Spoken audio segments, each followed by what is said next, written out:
Tes. Bismillahirrahmanirrahim.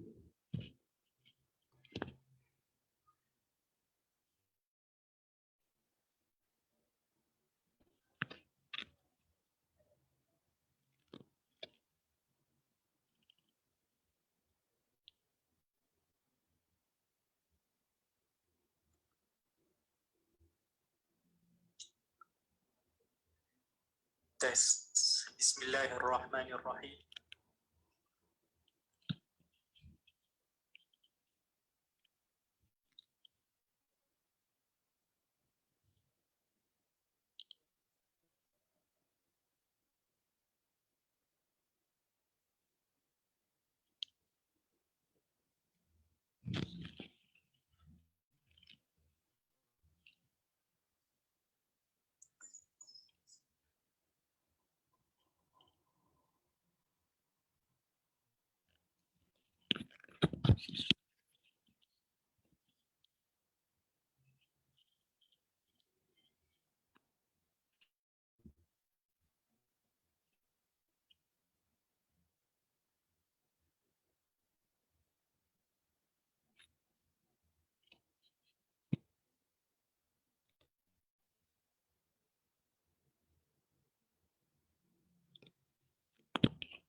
Bismillahirrahmanirrahim.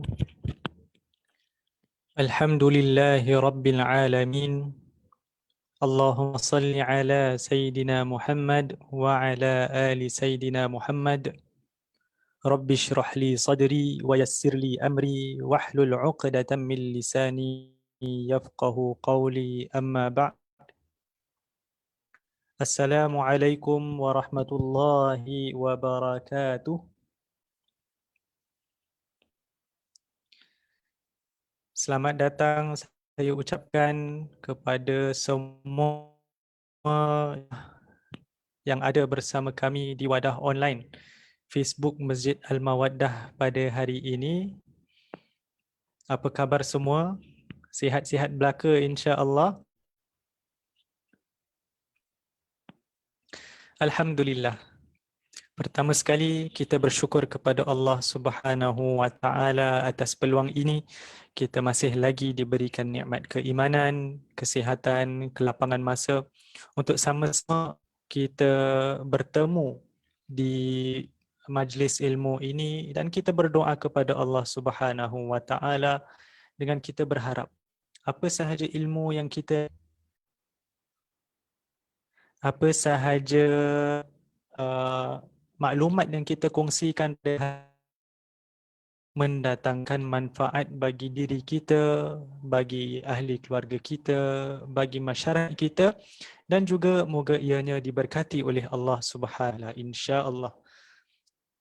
Baiklah, seperti biasa dan seperti yang telah dimulakan pada awal bulan ini, kita telah mengadakan kuliah keluarga online dengan tajuknya Hadis Pilihan Al-Adabul Mufrad. Dalam kuliah keluarga ini, kita ambil kitab karangan Imam Al-Bukhari iaitu Al-Adabul Mufrad ini sebagai rujukan utama kita, di mana kita akan baca hadis-hadis tertentu, hadis-hadis pilihan untuk kita cuba mengambil iktibar daripada hadis-hadis ini. Rata-rata hadis-hadis yang ada terkumpul dalam kitab ini adalah berkaitan dengan akhlak dan adab kita, bagaimana kita berinteraksi dengan insan-insan di sekeliling kita, terutama sekali mereka yang dekat dengan kita, ahli keluarga kita, pasangan kita, anak-anak kita, jiran kita, dan kemudian masyarakat yang lebih umum. Jadi panduan daripada Rasulullah sallallahu alaihi wasallam.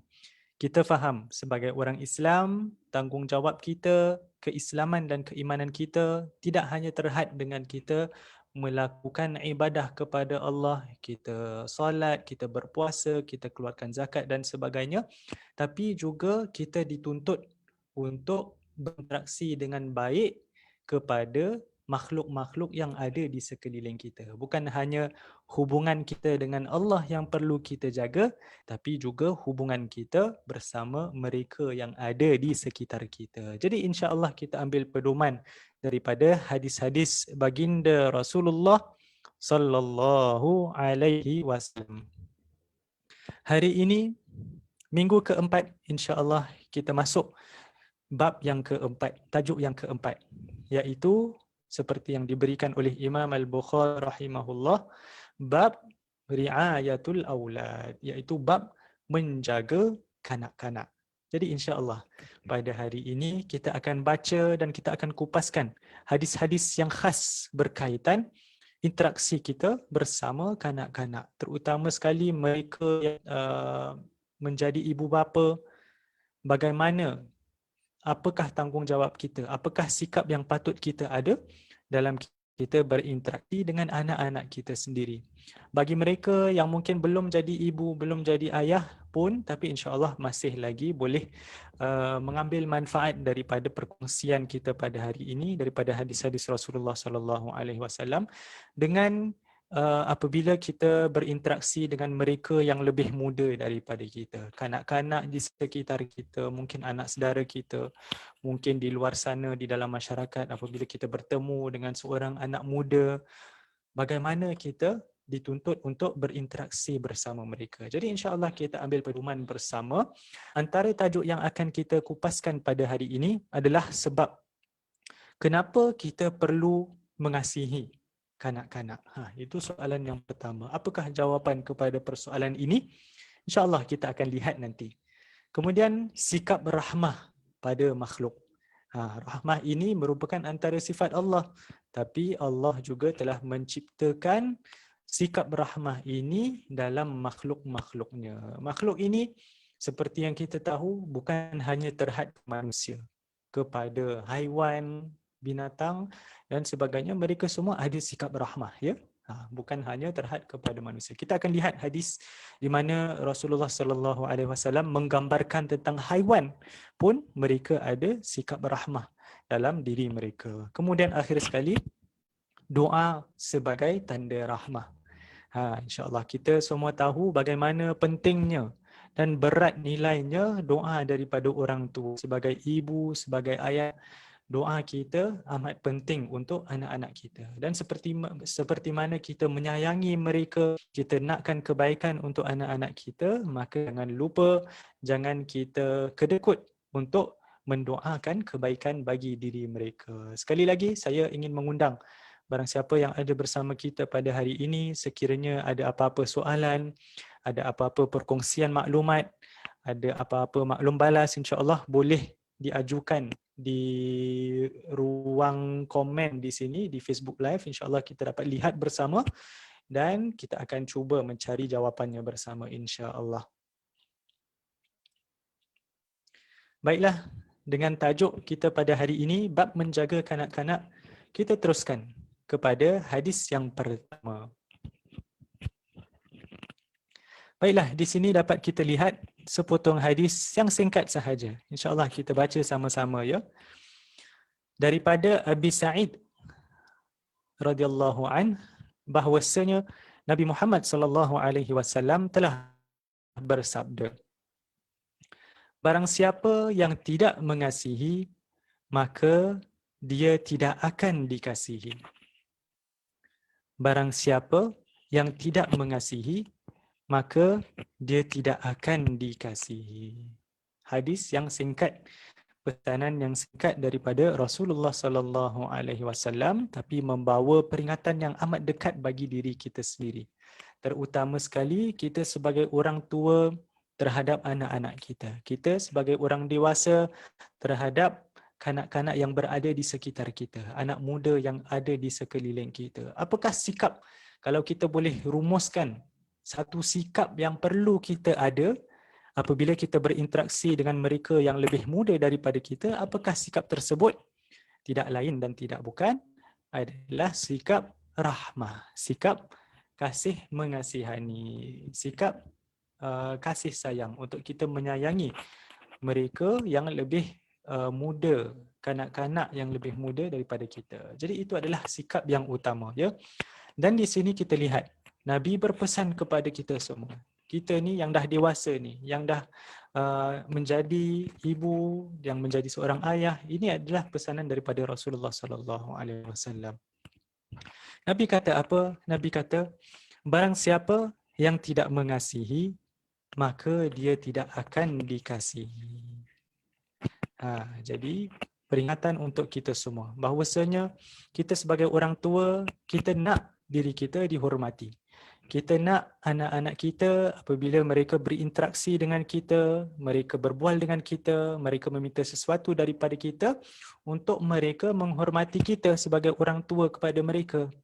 Tapi itu yang biasa kita dengar, yang biasa diingatkan kepada anak-anak muda, kepada kanak-kanak, untuk hormat orang tua, hormat orang tua, hormat mereka yang lebih umur daripada kita. Itu semua kita biasa dengar. Tapi yang mungkin kadang kita lupa adalah untuk kita sendiri sebagai orang yang lebih dewasa, untuk kita memulakan dengan kita sendiri yang menunjukkan sikap rahmah, dengan kita sendiri menghormati kanak-kanak yang ada di sekitar kita, anak-anak kita sendiri. Kita bercakap dengan mereka dengan cara yang baik. Kita tunjukkan contoh yang baik sebagai orang tua.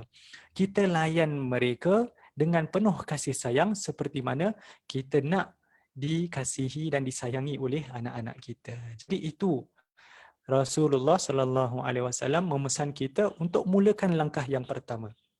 Mungkin kita sebagai orang yang lebih dewasa lebih senang untuk kita menuntut untuk dihormati, menuntut untuk dilayani dengan baik. Tapi sebenarnya Nabi memesan kepada kita semua untuk kita mulakan dengan sikap yang baik terlebih dahulu. Apabila kita menunjukkan sikap yang baik kepada mereka yang ada di sekitar kita, insya-Allah kita juga akan menerima layanan yang baik daripada mereka. Kita menghormati kanak-kanak, insya-Allah mereka akan menghormati kita. Kita berikan mereka sentuhan kasih sayang, insya-Allah mereka juga akan belajar untuk bagaimana membalas kasih sayang yang kita telah tunjukkan kepada mereka.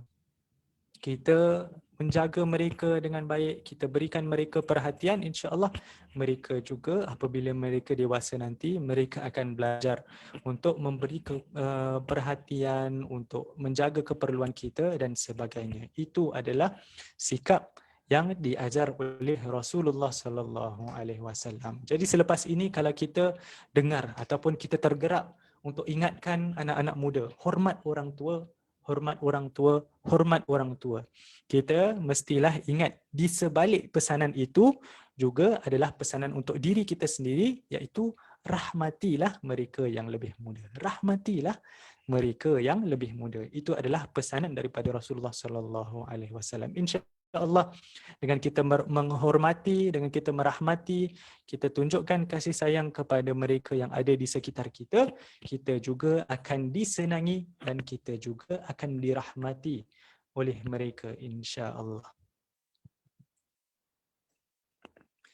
Seterusnya kita lihat kepada hadis yang kedua, iaitu berkaitan orang tua yang dirahmati Allah Subhanahu wa taala. Apakah ciri-ciri orang tua? Seorang ibu, seorang ayah. Ibu atau ayah yang manakah yang dirahmati oleh Allah Subhanahu wa taala? Sama-sama kita baca sepotong hadis di sini daripada sahabat yang bernama Anas bin Malik radhiyallahu an. Beliau mengisahkan tentang seorang wanita yang telah datang kepada Sayyidatina Aisyah radhiyallahu anha.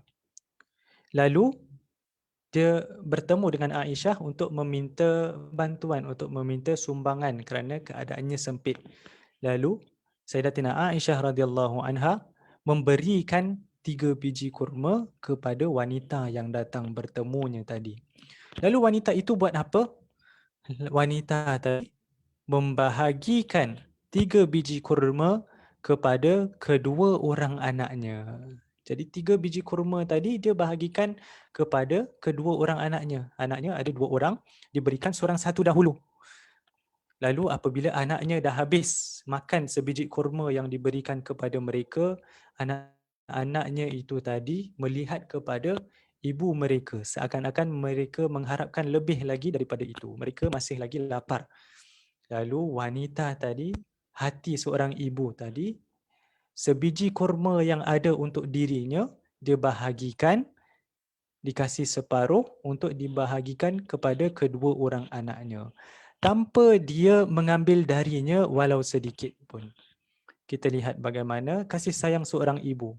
3 biji kurma, 2 orang anak dan dirinya yang kelaparan, 3 biji kurma itu dibahagikan dan diberikan kepada kedua orang anaknya. Diutamakan anak-anaknya daripada dirinya sendiri, sedangkan dirinya juga dalam keadaan kelaparan, tapi langsung tidak mengambil, langsung tidak menjamah, langsung tidak merasa pun daripada 3 biji kurma tadi. Lalu apabila Sayyidatina Aisyah radhiyallahu anha menceritakan peristiwa tersebut kepada Rasulullah sallallahu alaihi wasallam, baginda bersabda, "Apakah yang membuat engkau hairan tentang itu?"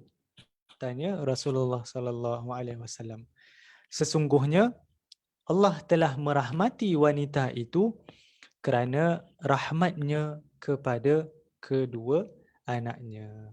Subhanallah. Jadi kita lihat bagaimana sikap rahmah seorang ibu kepada anaknya. Dalam hadis ini disebut secara khusus tentang kisah seorang ibu, tapi pastinya sebagai seorang ayah juga mempunyai sifat kasih sayang secara fitrah yang Allah berikan terhadap anak-anaknya. Kita sebagai orang tua, sebagaimana kita mengasihi, kita menyayangi anak-anak kita sehinggakan kita rela untuk mengorbankan kesenangan kita, kita lebih rela lapar, diri kita sendiri lapar daripada anak-anak kita lapar. Itu adalah hati dan pengorbanan orang tua terhadap anak-anaknya. Gambaran kasih sayang. Mungkin kita sebagai manusia, itu adalah gambaran kasih sayang yang paling besar di antara manusia, iaitu kasih sayang seorang ibu dan seorang ayah terhadap anak-anaknya. Tapi Allah kata juga, sebagaimana kita sebagai orang tua, sekiranya kita merahmati, kita menyayangi anak-anak kita, insya-Allah Allah juga akan merahmati orang tua tersebut. Allah juga akan menyayangi. Allah akan limpahkan rahmatnya kepada orang tua yang menyayangi dan merahmati anak-anak mereka. Tak kiralah pengorbanan kita, mungkin anak-anak kita tak tahu pun. Kita punya penat lelah kita mencari nafkah untuk mereka. Kita punya pengorbanan kita, usaha kita untuk membesarkan mereka. Bagaimana banyak perkara yang kita fikirkan untuk masa depan mereka, mungkin kita tak akan dapat balasan di dunia. Itu adalah satu pengorbanan dalam erti kata kita lakukan perkara itu semua tanpa kita tahu apakah balasan untuk kita di dunia ini.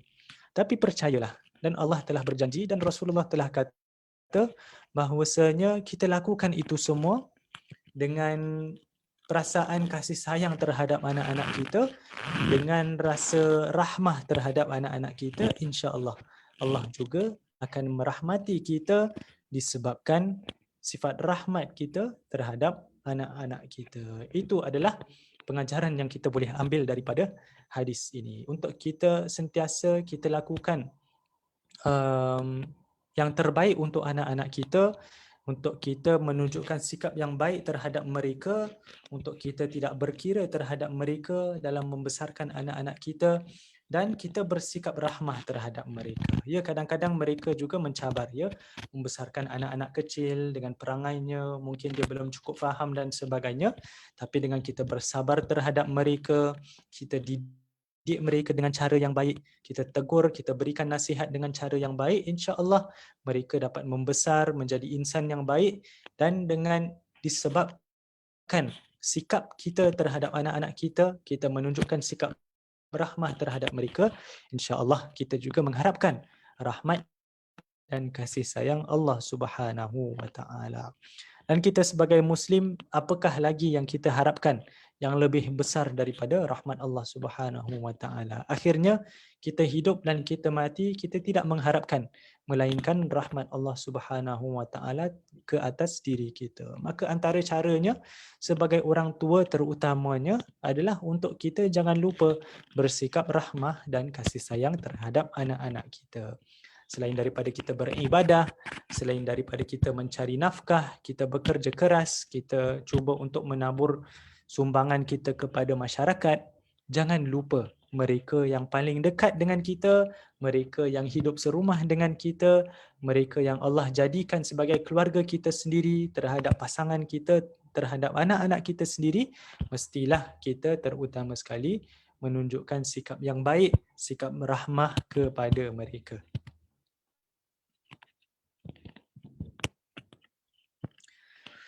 Baik, kita teruskan dengan hadis yang seterusnya, iaitu tentang seorang lelaki yang mengaku tidak pernah mencium anaknya. Di sini kita baca bersama insya-Allah sepotong riwayat daripada Sayyidatina Aisyah radhiyallahu anha, bahwasanya beliau berkata, seorang lelaki telah datang kepada Nabi SAW, lalu lelaki itu berkata, apakah kalian mencium anak-anak kalian? Ini pertanyaan daripada lelaki tadi yang datang berjumpa dengan Rasulullah SAW. Dia tanya kepada Nabi, apakah kalian mencium anak-anak kalian sedangkan kami tidak mencium mereka? Dia jelaskan dan dia mengaku bahawa sebenarnya dia sendiri mungkin kebiasaan dalam kaumnya mereka tidak mencium anak mereka. Lalu apakah reaksi yang ditunjukkan oleh Nabi Muhammad SAW? Nabi SAW bersabda, apakah aku berkuasa menahan sekiranya Allah telah mencabut rahmah, iaitu kasih sayang daripada hati kalian?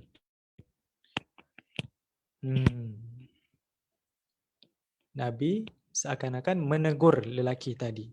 Nabi kata, apa lagi yang aku boleh buat? Aku tak berkuasa atas hati kamu sekiranya Allah telah mencabut rahmah dan kasih sayang daripada hati kamu semua. Jadi, Masya Allah, dua sikap yang berbeza. Lelaki tadi, dalam riwayat yang lain, adalah seorang lelaki badui, iaitu daripada perkampungan. Mungkin tinggalnya di padang pasir, bukan di kawasan bandar dan sebagainya. Mungkin kebiasaan masyarakat seperti itu, pada ketika itu mereka tak biasa menunjukkan emosi, menunjukkan kasih sayang secara terang-terangan dengan memberikan belayan kasih sayang terhadap anak-anak mereka. Lelaki itu dengan tidak bersalah, dia mengaku dengan dia mengatakan, kami tidak pernah mencium anak-anak kami. Nabi SAW menegur dengan berkata, apakah aku berkuasa menahan sekiranya Allah yang telah mencabut kasih sayang daripada hati kalian? Seorang ibu, seorang ayah, secara fitrahnya lah, kita semua ada perasaan kasih sayang terhadap anak-anak kita. Tapi mungkin lain orang ditunjukkan dengan cara yang berbeza. Mungkin ada yang caranya kasar sedikit, ada yang mungkin caranya lembut daripada yang lain. Tapi setiap daripada kita mempunyai sifat kasih sayang, sifat rahmah secara fitrah terhadap anak-anak kita. Lalu teguran daripada Nabi Muhammad SAW. Nabi ingin mengubah, Nabi ingin menegur dan Nabi ingin mengubah sikap masyarakat ataupun sikap kaum tadi yang tidak menunjukkan sikap rahmah terhadap anak-anak mereka. Mungkin mereka rasa biasa untuk mereka tidak menunjukkan sentuhan kasih sayang kepada anak-anak mereka, tidak memberikan belayan kepada mereka. Tapi Nabi sendiri menegur. Dan kita sendiri tahu bagaimana masyarakat Arab pada ketika itu, seperti mana yang disebut di dalam beberapa potong ayat Al-Quran, mereka adalah masyarakat yang tergamak untuk membuang ataupun membunuh anak-anak perempuan mereka, bayi perempuan secara hidup. Jadi mungkin sudah cukup baik dirasa bahawasanya anak-anaknya dibiarkan membesar walaupun dia tidak menunjukkan belayan kasih sayang, tapi dah baguslah dia membiarkan anaknya itu hidup sehingga dia dapat membesar. Mungkin bagi lelaki itu telah pun cukup bagus sebagai seorang ayah untuk membesarkan anak-anaknya. Tapi Nabi menegur dan Nabi ingin mengubah kebiasaan masyarakat yang ada pada ketika itu. Nabi sendiri sebagai seorang ketua dalam masyarakat. Nabi sendiri sebagai seorang pahlawan dalam peperangan. Tapi Nabi tidak ego. Mungkin kadang kita sebagai lelaki kita rasa kita ni kena pertahankan ego kita.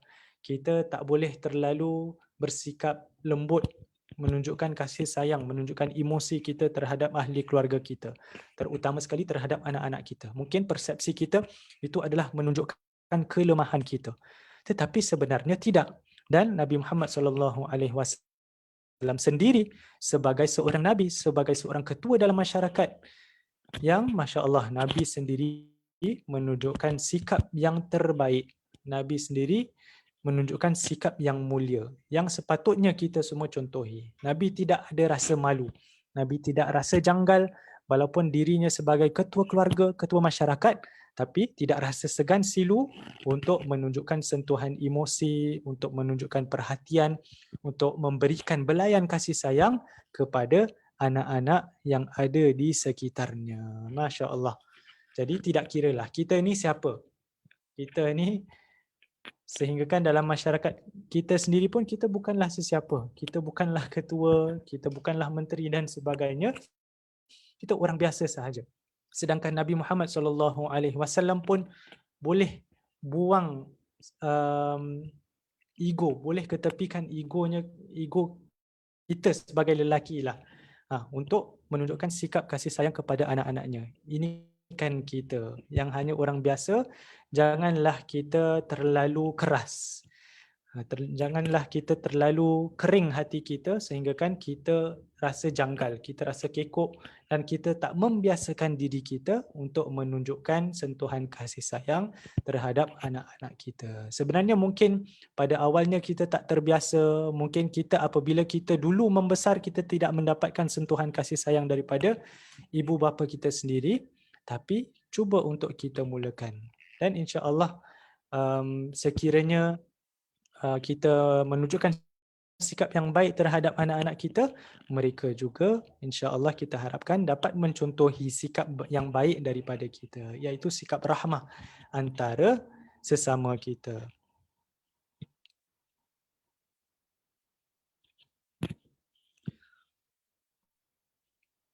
Baik, seterusnya kita lihat sepotong hadis di mana Nabi Muhammad SAW menggambarkan sikap rahmah di dalam haiwan. Dalam hadis ini kita akan baca insya-Allah daripada Abi Hurairah radhiyallahu an, bahwasanya beliau berkata, aku telah mendengar Rasulullah sallallahu alaihi wasallam bersabda, Allah telah menjadikan rahmat sebanyak 100 bahagian. Lalu dia menahan di sisinya 99 bahagian dan menurunkan ke bumi 1 bahagian. Jadi Allah ciptakan rahmat berapa banyak bahagian? Allah ciptakan rahmat 100 bahagian. Allah kata, Allah simpan, Allah tahan 99 bahagian di sisinya dan Allah menurunkan 1 lagi bahagian ke bumi. Sambungan pada hadis tadi, Nabi kata, daripada 1 bahagian itu, 1 bahagian yang diturunkan ke bumi itu, makhluk saling menyayangi sehinggakan kuda mengangkat kakinya dari anaknya kerana takut meminjaknya. Subhanallah. Apa yang kita dapat daripada hadis ini? Rasulullah sallallahu alaihi wasallam menjelaskan bahwasanya Allah menjadikan rahmat itu sebanyak 100 bahagian. Kemudian Allah tahan, Allah simpan di sisinya 99 bahagian. Apa maksudnya di sini? Para ulama yang mensyarahkan hadis ini, antaranya mereka kata bahwasanya 99 bahagian ini adalah rahmat Allah pada hari akhirat kelak. Untuk Allah memasukkan hamba-hambanya ke dalam syurganya, itu semua adalah disebabkan rahmat Allah Subhanahu Wa Taala, dan di situlah di mana ditahan 99 bahagian untuk hari akhirat nanti. Selain itu, Allah menurunkan ke bumi satu bahagian sahaja. Daripada satu bahagian itulah kita lihat bagaimana semua makhluk, tak kira haiwan, manusia, mereka saling menyayangi. Terutama sekali seorang ibu, seorang ayah sebagai orang tua terhadap anaknya. Sehingga kan kuda pun, haiwan, binatang pun mengangkat kakinya daripada anaknya kerana takut memijaknya. Kalau kita lihat kuda yang baru melahirkan contohnya, walaupun anaknya belum pandai berdiri, belum pandai berlari, tapi dia mengangkat kakinya supaya dia tidak memijak anaknya. Dan itu adalah antara gambaran rahmat makhluk, rahmat di dalam yang Allah ciptakan di dalam haiwan dan binatang. Apatah lagi kita sebagai manusia. Begitu juga kita dapat mengambil pengajaran. Kita sebagai manusia, kita mengharapkan rahmat Allah Subhanahu Wa Taala. Kalau kita masuk syurga pun, insya-Allah kita harap dan kita berdoa supaya kita dapat masuk syurga, itu adalah disebabkan rahmat Allah terhadap diri kita. Tapi untuk kita mendapatkan rahmat daripada Allah Subhanahu Wa Taala, untuk kita mendapatkan 99 bahagian rahmat daripada Allah Subhanahu Wa Taala, tuan-tuan, takkan satu bahagian ini pun tak dapat kita laksanakan. Satu bahagian rahmah yang Allah turunkan ke atas bumi untuk para makhluk saling mengasihi, saling menyayangi antara satu sama lain. Saling bersikap rahmah antara satu sama lain, itu pun takkanlah kita tak boleh laksanakan. Terutama sekali terhadap anak-anak dan ahli keluarga kita sendiri. Masya Allah. Satu pengajaran, satu orang kata eye opener bagi kita semua. Ya, dengan kita kadang-kadang kita baca dalam berita dan sebagainya, bagaimana masih lagi ada kes-kes dalam masyarakat kita di mana berlaku penderaan anak-anak, kanak-kanak yang didera di rumah, ataupun mungkin kita boleh muhasabah terhadap diri kita sendiri. Walaupun ialah tak sampai kita mendera anak-anak kita, tapi apakah kita memberi perhatian kepada mereka? Apakah kata-kata yang kita ucapkan kepada mereka? Adakah kita menjaga hati dan perasaan mereka? Kerana anak yang tidak rasa dihargai, anak yang tak rasa dirahmati, diberikan kasih sayang daripada orang tuanya, tentu sekali tidak akan ada sikap rahmah. Anak itu sendiri tak akan ada sikap kasih sayang dalam dirinya, atau mungkin dia mencari kasih sayang, dia mencari perhatian daripada orang lain yang kita sendiri tidak tahu. Jadi daripada itu berlaku, sebaiknya kita sendiri sebagai orang tua di rumah kita sendiri, kita memberikan sentuhan kasih sayang, memberikan belayan, memberikan perhatian kepada kanak-kanak kita. InsyaAllah kita tunjukkan contoh yang baik, kita mulakan dengan sikap yang baik, insya-Allah mereka juga akan belajar untuk membalas dengan yang serupa. Sedangkan haiwan, binatang pun mempunyai sikap rahmah terhadap anak-anak mereka, ingin menjaga mereka daripada keburukan ataupun bahaya. Ini kan kita sebagai manusia, jangan kita pula sebagai orang tua, kita yang menyakitkan hati anak-anak kita. Kita tidak beri perhatian ataupun kita mengabaikan keperluan mereka. Dan keperluan anak-anak kita, sekali lagi saya tekankan ya, bukan hanya keperluan material sahaja. Bukan hanya dengan kita mencari nafkah, kita bekerja daripada pagi sampai petang, kemudian kita balik, kita rasa kita dah laksanakan tanggungjawab kita, terus kita jadikan itu alasan untuk kita terus melepak sahaja di rumah tanpa kita memberikan perhatian kepada anak-anak kita, kepada pasangan kita, kepada kandungan isi rumah kita. Tidak. Nafkah itu adalah perkara yang utama, yang pertama. Tapi selain daripada itu, juga menjadi tanggungjawab kita untuk menunjukkan sikap yang baik terhadap anak-anak kita, terhadap keluarga kita. Kita berikan perhatian kepada mereka. Selain daripada kita cukupkan keperluan material mereka, tapi mereka juga ada keperluan emosi. Nak rasa disayangi, nak rasa sentuhan rahmah dan kasih sayang daripada orang tua, maka kita laksanakanlah sebaiknya, insya-Allah, dengan kita harapkan, dengan kita menunjukkan sikap rahmah kepada mereka yang ada di sekeliling kita, semoga kita layak juga untuk mendapatkan rahmah daripada Allah Subhanahu wa taala. Insya-Allah itu yang kita harapkan.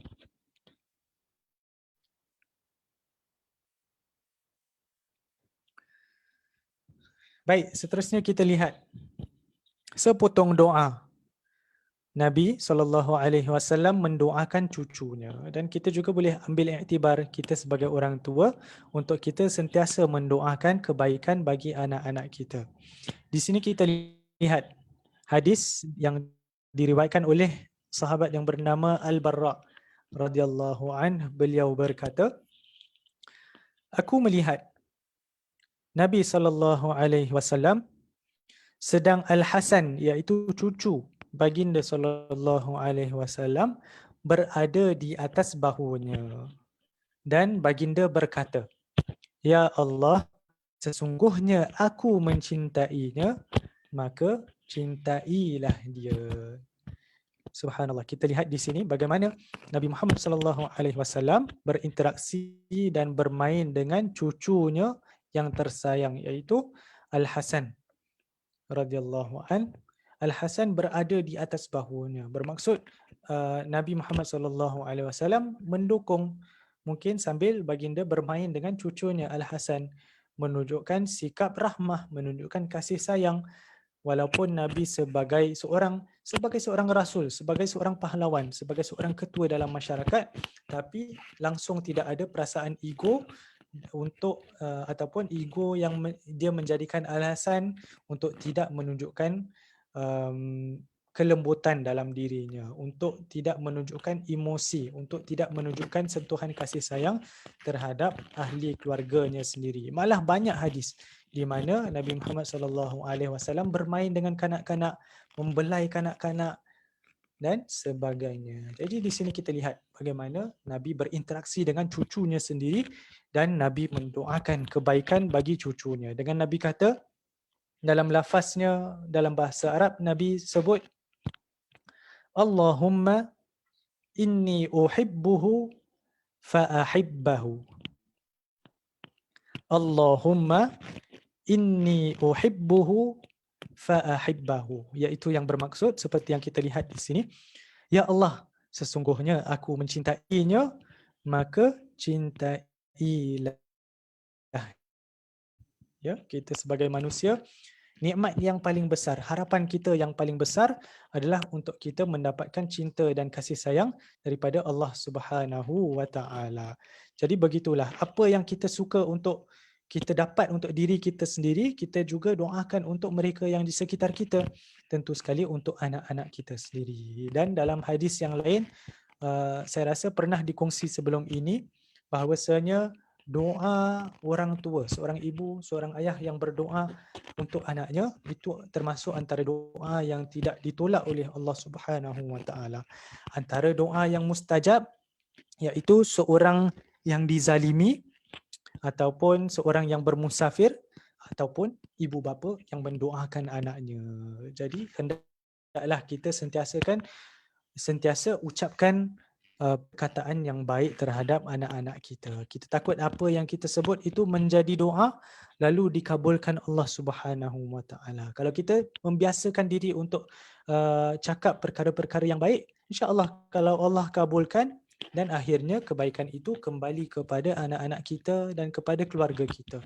Sebaliknya kita takut kalau kita tak jaga percakapan kita, kita kasar terhadap anak-anak kita sendiri, kita tak jaga perkataan yang kita keluarkan daripada mulut kita, kita takut sekiranya itu juga dikabulkan oleh Allah Subhanahu wa taala, lalu keburukan yang menimpa ahli keluarga kita sendiri. Wal iazubillah. Jadi peringatan untuk diri kita. Kita sebagai orang tua, kita diberikan tempat yang istimewa oleh Allah Subhanahu wa taala. Kita mempunyai kuasa iaitu kuasa untuk kita mendoakan anak-anak dan cucu kita. Jadi selagi mana kita boleh mendoakan kebaikan bagi mereka, kita doakanlah bagi mereka. Antaranya doa yang diajarkan oleh Rasulullah sallallahu alaihi wasallam seperti yang kita lihat di sini, Allahumma inni uhibbuhu fa'ahibbahu. Ya Allah, sesungguhnya aku mencintai dan aku menyayangi anak-anak cucu aku, maka kau cintailah mereka juga. Itu yang kita harapkan. Cinta dan kasih sayang daripada Allah Subhanahu wa taala bagi segenap ahli keluarga kita, insya-Allah. Seterusnya, insya-Allah, hadis yang terakhir yang kita ambil pada hari ini juga merupakan sepotong doa daripada Rasulullah sallallahu alaihi wasallam bagi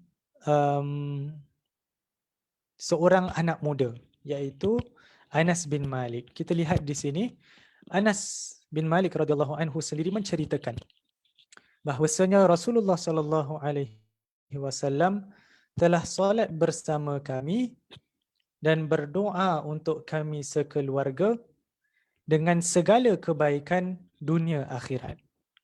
Lalu ibuku berkata, "Wahai Rasulullah, khadim kecilmu," iaitu merujuk kepada Anas, "engkau berdoalah kepada Allah untuknya." Ibu kepada Anas bin Malik mengambil kesempatan itu meminta daripada Rasulullah sallallahu alaihi wasallam untuk mendoakan kebaikan bagi anaknya, iaitu Anas bin Malik rahimahullah.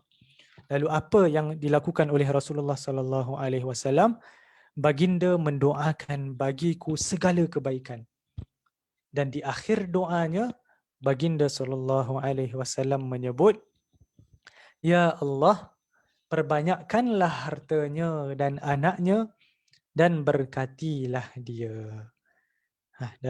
Mungkin kalau dalam bahasa Arabnya, Allahumma akthir malahu wa waladahu wa barik lahu.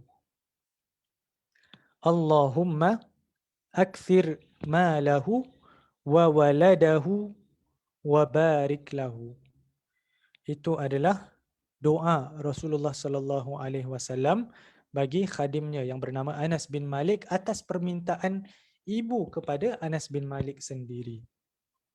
Jadi Rasulullah sallallahu alaihi wasallam mendoakan kebaikan baginya di dunia ini, kelebihan di dunia. Nabi doakan bagi Anas bin Malik untuk dibanyakkan hartanya dan anaknya dan untuk diberkati bagi dirinya. Dan kalau kita lihat, mungkin kita persoalkan, kenapa di antara banyak-banyak perkara yang boleh didoakan, kenapa disebutkan ataupun kenapa diminta supaya diperbanyakkan hartanya dan anaknya? Bukankah ini perkara dunia? Kenapa kita tidak hanya meminta kebaikan untuk akhirat nanti sahaja? Bukankah kita sebagai Muslim, kita hanya mengejar akhirat dan kita tidak meminta kelebihan di dunia? Ya, memang kita mengejar akhirat supaya kita dapat berjaya di akhirat kelak, untuk kita mendapat redha Allah, supaya kita dapat memasuki syurga. Itu adalah tujuan kita. Tapi juga tidak bermaksud kita tidak boleh meminta kelebihan ataupun kita tidak boleh meminta nikmat di atas muka bumi ini. Antaranya harta dan anak yang mendatangkan kegembiraan dan kesenangan bagi kita dalam kehidupan kita atas muka bumi ini. Sekiranya kita mendapatkan kelebihan di atas dunia ini dan kita gunakan dengan cara yang baik, kita bersyukur kepada Allah Subhanahu wa taala, kita amanah dalam melaksanakan tanggungjawab kita, itu juga dapat menjadi bekalan untuk akhirat kita. Bukankah begitu? Mereka yang ada lebih harta, mereka yang ramai anaknya, semua menjadi orang-orang yang baik, dan kita mengharapkan keberkatan daripada Allah Subhanahu wa taala. Insya-Allah itu bukan sahaja mendatangkan kegembiraan bagi kita di dunia ini, tapi insya-Allah menjadi bekalan bagi kita untuk hari akhirat kelak. Jadi lagi satu lagi sepotong doa yang diucapkan oleh Rasulullah sallallahu alaihi wasallam untuk mendoakan anak kecil yang ada di sekitarnya. Jadi pengajaran bagi kita Kita sebagai orang tua, sebagai seorang ibu, seorang ayah, sebagaimana kita sayang dan kita nakkan kebaikan untuk anak-anak kita risaukan masa depan mereka, kita cuba untuk berikan yang terbaik bagi mereka. Jangan lupa senjata yang Allah berikan kepada kita iaitu untuk kita membanyakkan doa. Membanyakkan doa, meminta kebaikan daripada Allah Subhanahu Wa Taala untuk anak-anak kita. Insya-Allah akan dikabulkan oleh Allah Subhanahu Wa Taala. Jadi insya-Allah 6 potong hadis yang kita ambil pada hari ini. Sebagai rumusannya, apakah tema, apakah mesej yang utama yang nak disampaikan? Hari ini topiknya adalah tentang menjaga anak-anak dan sikap yang kita nak muhasabah dalam diri kita sendiri, yang menjadi peringatan untuk diri kita sendiri adalah untuk kita menunjukkan sikap rahmah, belas kasihan, kasih sayang terhadap anak-anak kita, insya-Allah. Seperti mana kita menyayangi mereka ataupun seperti mana kita mengharapkan untuk kita mendapatkan kasih sayang dan cinta Allah Subhanahu Wa Taala, mestilah kita menunjukkan kasih sayang dan rahmah kepada yang paling utama sekali, mereka yang dekat dengan kita, tidak lain dan tidak bukan ahli keluarga kita dan anak-anak kita. Insya-Allah menjadi peringatan untuk kita semua. Moga ada manfaatnya bagi diri kita, moga mendatangkan kebaikan bagi ahli keluarga kita, dan kita berdoa sentiasa supaya Allah Subhanahu Wa Taala menanamkan sifat rahmah di dalam hati-hati kita semua, supaya apabila kita bersikap rahmah, kita juga layak untuk mendapatkan rahmah dan kasih sayang daripada Allah Subhanahu Wa Taala. Itu yang kita harapkan, insya-Allah. Rasanya itu sahaja perkongsian bagi kuliah keluarga kita untuk minggu ini.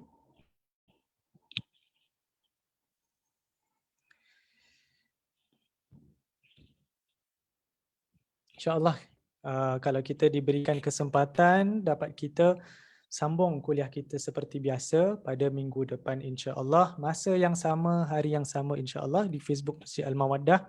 Saya mewakili pihak Masjid Al-Mawaddah sekali lagi menyampaikan setinggi-tinggi penghargaan kepada semua jemaah yang terus-menerus menunjukkan sokongan kepada usaha kami. InsyaAllah moga diberikan ganjaran dan balasan daripada Allah Subhanahu Wa Taala. Sekian, kita akhiri kuliah kita pada hari ini dengan tasbih kafarah dan suratul Asr. Subhanakallahumma wa bihamdika asyhadu an la ilaha illa ant astaghfiruka wa atubu ilaih. Bismillahirrahmanirrahim.